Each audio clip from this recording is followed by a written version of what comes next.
దేశ రాజధాని ఢిల్లీలో అసెంబ్లీ ఎన్నికల పోలింగ్ కొనసాగుతోంది. మొత్తం 70 అసెంబ్లీ స్థానాలకు ఒకే విడతలో పోలింగ్ నిర్వహిస్తున్నారు. సాయంత్రం 6 గంటల వరకు ఓటింగ్ జరగనుంది. ఢిల్లీలోని నిర్మాణ్ భవన్లోని పోలింగ్ కేంద్రంలో కాంగ్రెస్ అగ్రనేత రాహుల్ గాంధీ ఓటు హక్కును వినియోగించుకున్నారు. కేంద్ర విదేశాంగ మంత్రి జయశంకర్ కూడా తన ఓటు హక్కును వినియోగించుకున్నారు.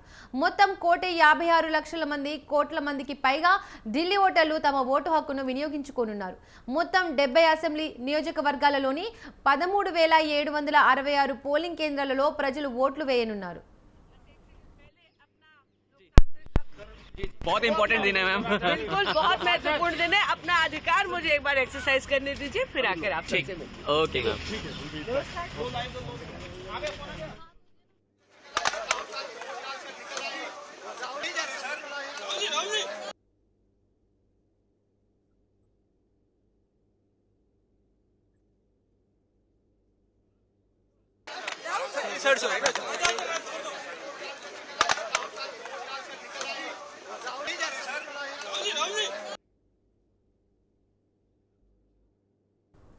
అధికార ఆమ్ ఆద్మీ పార్టీ బీజేపీ కాంగ్రెస్ మధ్య హోరాహోరీగా పోటీ నెలకొంది.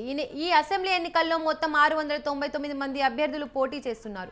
వీరి భవితత్వాన్ని తేల్చేందుకు హోమ్ ఓటింగ్ సౌకర్యం ద్వారా అర్హత కలిగిన 7,553 మంది ఓటర్లలో 6,980 మంది ఇప్పటికే తమ ఓటు హక్కును వినియోగించుకున్నారు.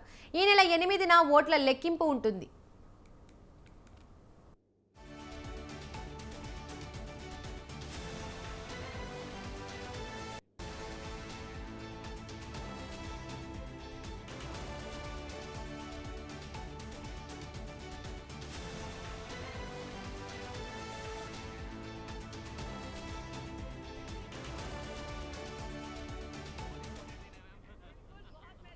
న్యూఢిల్లీ నియోజకవర్గం నుండి ఆప్ కన్వీనర్ ఢిల్లీ మాజీ సీఎం కేజ్రీవాల్ పోటీ చేస్తున్నారు. బీజేపీ నుండి పర్వేష్ వర్మ, కాంగ్రెస్ నుండి సందీప్ దీక్షిత్ బరిలో ఉన్నారు.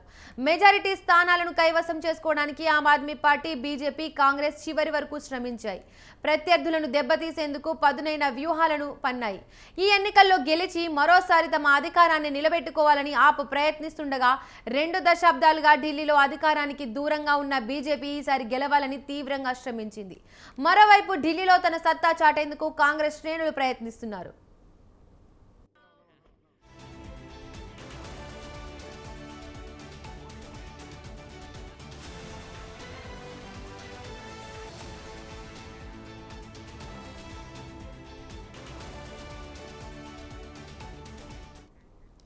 కల్గాజీ అసెంబ్లీ స్థానం నుండి ఢిల్లీ సీఎం అతీషి పోటీలో ఉండగా బీజేపీ మాజీ ఎంపీ రమేష్ బితూడి, కాంగ్రెస్ నుండి ఆల్కా లాంబా పోటీ చేస్తున్నారు. జంగపురా నుండి ఆప్ నేత మనీష్ సిసోడియా పోటీలో ఉన్నారు. ఢిల్లీలో 1,56,00,000 మంది ఓటర్ల కోసం 13,766 పోలింగ్ స్టేషన్లను ఏర్పాటు చేశారు. ఇందులో దివ్యాంగుల కోసం 733 కేంద్రాలు ఉన్నాయి. వృద్ధులు, వికలాంగుల కోసం ముందస్తు పోలింగ్ సదుపాయం కల్పించగా ఇప్పటికే 7,980 మంది తమ ఓటు హక్కు వినియోగించుకున్నారు.